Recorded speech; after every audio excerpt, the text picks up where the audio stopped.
नमस्कार, मैं आज आपको ऐसी शख्सियत से मिलवाने जा रहा हूं जिन्होंने मां शारदे की आराधना कर कलम की पूजा की और साहित्य के क्षेत्र में अपना एक मुकाम हासिल किया।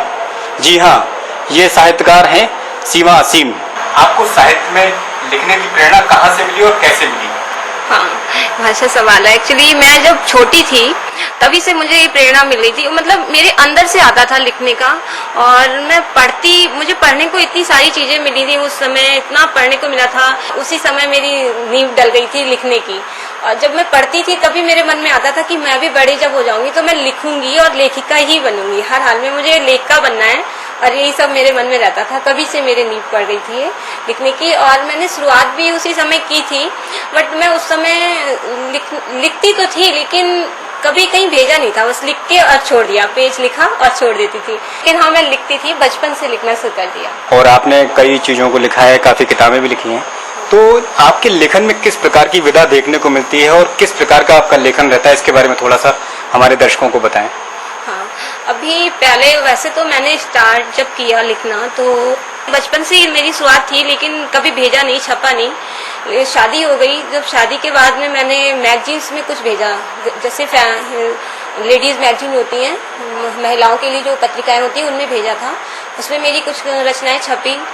और फिर उसके बाद मेरी बच्चे की वजह से कुछ मतलब थोड़ा टाइम के लिए रुक गया था कि बच्चों की परवरिश करनी है, उसको देखना है, तो रुक गया मेरा लेखन। फिर मैंने दोबारा से शुरुआत की, तो मैंने आर्टिकल लेखन से शुरुआत की थी। आर्टिकल लेखन से शुरुआत की, बहुत सारे मैंने लिखे थे आर्टिकल, लेकिन ये समस्या थी मेरे सामने, मैं छपवाऊँ कहाँ इनको, सबसे ज़्यादा ये परेशानी आ रही थी मुझे। एक दिन मैं दैनिक जागरण के ऑफिस में पहुँच गई, मैंने डायरेक्ट संपादक जी हैं उनके पास गई, तो मैंने संपादक जी से कहा, सर मुझे आर्टिकल पब्लिश कराने हैं। तो बोले कि हमारे पास तो ऐसा कोई नहीं है, हमारी जो भी रचनाएं छपती हैं, जो भी लेख या कुछ भी छपते हैं, तो वो लखनऊ से, कानपुर से छपते हैं और या फिर नोएडा से आते हैं। 4-5 आर्टिकल्स थे, मैंने सारे उनको दे दिए। मैंने कहा आप थोड़े एक एक करके आप लगाते जाइए। तो वो 2-2, 4-4 दिन के बाद मेरे आर्टिकल आई नेक्स्ट में मेरे छपने लगे, संपादकीय के पेज पे आते थे। और फिर मैं दैनिक जागरण के उसके लिए पेपर, जो पत्र होते हैं, उनमें भी भेजती रही, क्योंकि उसमें तो छप ही जाना था हर हाल में, वो छपते रहे। मैंने कम से कम 6 महीने तक ऐसे काम किया। फिर उसके बाद में मेरे एक साहित्यिक गुरु से मतलब जान पहचान हुई, उनके लिए मैं इस बीच में अपनी कविताएं, कहानियां, वो सब भी लिखती रही। और बहुत सारी इधर उधर कोशिश करती रही, किसी तरीके से कुछ हो जाए। एकदम मन में जैसे रहता है ना कि मुझे करना है, काम करना है, कहीं ना कहीं तो जगह मिलेगी छपने की और छप जाएगा मेरा। तो इनके साथ साथ आपकी ऐसी क्या विशेष उपलब्धियां रही जो साहित्य जगत के लिए योगदान दे सकती हैं, और आपने कितनी पुस्तकों को ऐसी लिखा है जिनके लेखन के माध्यम से साहित्य जगत के लिए काफी बड़ा योगदान माना जा सकता है? जी, एक गुरु हैं सूरज प्रकाश जी, उन्होंने मेरी बहुत मदद की साहित्य में आने के लिए, क्योंकि मुझे पता ही नहीं था। जब मैं लिखती थी उस समय मुझे साहित्य के बारे में पता ही नहीं था, बस लिखती थी, केवल लिखना था ये पता था। उन्होंने बताया कि साहित्य पहले पढ़ो, पहले जब पढ़ोगी उसके बाद तुम्हें समझ आएगा कि साहित्य होता क्या है। केवल लेख लिखना, कहानी लिखना या कविता लिखना साहित्य नहीं होता। फिर उन्होंने मुझे पत्रिकाएं बताई कि ये सब पत्रिकाएं पढ़ो, बहुत सारी साहित्यिक हंस है, जैसे नया ज्ञानोदय है, परिकथा है, इन सब पत्रिकाओं के बारे में बताया। और इतना सारा साहित्य उन्होंने मुझे उपलब्ध कराया, जो आजकल तो ऑनलाइन सब मिलता है, सब साहित्य उन्होंने उपलब्ध कराया और मैंने वो पढ़ा।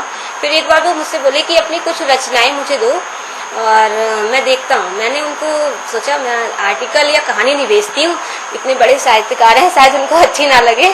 और फिर मैंने उनको कविताएं भेज दी, ऐसी चीटिंग करके, वो भी चीटिंग की, और कि अच्छी लग जाए उनको, इसलिए मैंने उनको कविताएं भेजी। तो जब उन्होंने कविताएं देखी तो बोले, ये क्या तुमने लिखा है सीमा, एक ऐसे तो कविताएं नहीं होती हैं। तो मैंने कहा कि सर, मैं उन्हें क्या बताती कि मैंने बहुत अच्छी पत्रिका में से उसको लिख के और कॉपी करके भेजा है, वो उन्हें पसंद नहीं आई है। तो मैंने कहा सर चलिए, अब मैं प्रॉमिस करती हूँ सर, मैं आपको लिख के दिखाऊंगी। और मुश्किल से मैंने 1 महीने के अंदर अंदर इतना पढ़ा और मैंने उनके लिए 2 रचनाएं भेजी। उसमें से मुझे एक कविता अभी याद भी आ रही है, मैं सुना देती हूँ। ऐ जिंदगी मैं तुझे जीना चाहती हूँ, इस तरह से मैंने एक कविता लिखी। और एक दूसरी कविता ये लिखी थी कि तुम शामिल हो चुके हो मेरी जिंदगी में, मेरे दिन और मेरी रातों में, इस तरह से एक कविता लिखी और दोनों भेज दी। और वो इतनी उनको अच्छी लगी, बोले कि वाकई में ये कविता A1 है। बोले तुम लिखो। फिर मैंने 3 महीने में एक किताब तैयार कर ली पूरी अपनी, और मेरी पब्लिश हो गई किताब। और फिर इसके बाद में नेशनल बुक ट्रस्ट वालों की तरफ से मेरी किताब की लॉन्चिंग हुई लेखक मंच में, इंटरनेशनल बुक फेयर में हुई थी अभी 22 फरवरी को। और बहुत अच्छे से सब कुछ हो गया। अब 2-3 किताबें और आ रही हैं मेरी, एक बोधि प्रकाशन से आ रही है, और जो अभी मेरी किताब है जो ये मेरा आसमा सीमा असीम के नाम से, वो उसका नेपाली भाषा में अनुवाद भी हो रहा है। लेकिन इन सब लेखन के बीच में आप अपने परिवार को किस प्रकार समय देती हैं और परिवार का किस प्रकार सहयोग मिलता है आपके लिए, और आपके जो पति उस आपको और आपके बच्चे किस प्रकार सहयोग करते हैं, ये इसके बारे में थोड़ा हम आपसे पूछना चाहेंगे। एक लेडीज के लिए सबसे मुश्किल है, जो शादीशुदा है उसके लिए बहुत मुश्किल है कि वो लेखन और घर के परिवार के साथ में तालमेल बना के रख पाए। लेकिन मुझे करना है तो मुझे दोनों चीजों पे ही ध्यान देना था। परिवार वालों की तरफ से मुझे उतना सपोर्ट नहीं मिला जैसे कि मुझे मिलना चाहिए था।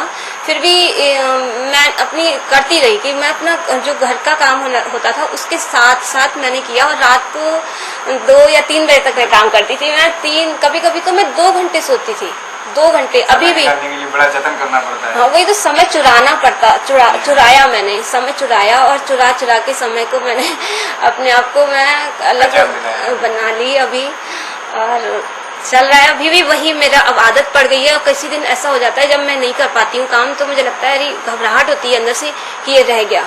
भले ही मैं एक बार को खाना नहीं खाऊंगी, लेकिन मेरा लेखन चलेगा, और लेखन मैं जरूर करती हूँ पूरा टाइम से, बिल्कुल पूरा का पूरा लेखन का। और एक जिम्मेदारी घर की, समाज की, परिवार की उठाने के साथ साथ लेखन को समय दे रहे हैं, साहित्य के लिए समय दे रहे हैं। तो एक जो महिला दर्शक है उनके लिए क्या संदेश देंगी, उनके लिए आप क्या कहेंगे कि आप किस प्रकार से अपना कार्य करें। और कहीं ना कहीं प्रतिभा हर व्यक्ति में होती है, हर महिला में होती है, हर पुरुष में, तो कहीं ना कहीं वो अपनी प्रतिभा को पहचाने और किस तरह से कार्यों को अंजाम दें जिम्मेदारी के साथ। मैं भी एक महिला हूँ, तो मैंने तो यही सोचा है अगर कोई भी महिला कुछ भी करना चाहती है, चाहे कोई भी महिला हो और उसके अंदर है खूबी, तो अगर वो चाहती है करना तो कोई नहीं रोक सकता। ये बिल्कुल 100% है। अगर वो चाहती कि मुझे करना है तो वो कोई रोक नहीं पाएगा, और वो कर लेगी। और फिर अगर जिस क्षेत्र में भी रुचि हो उसी में थोड़ा थोड़ा भी करके अगर आगे बढ़ती रहेगी, हाँ करना है, चलना है, और वो एक एक कदम बढ़ाते बढ़ाते फिर वो मेरे ख्याल से तो मंजिल मिल सकती है। तो ये थी सीमा असीम जी, जिनका मानना है कि कोई भी काम मुश्किल नहीं होता और हर काम आसान होता है, लेकिन उसको करने की मंशा होनी चाहिए, जज्बा होना चाहिए। इन्होंने अपनी जिम्मेदारियों को उठाते हुए साहित्य के लिए समय निकाला और साहित्य के क्षेत्र में अपना एक मुकाम हासिल किया। आज के लिए फिलहाल इतना ही। नमस्कार।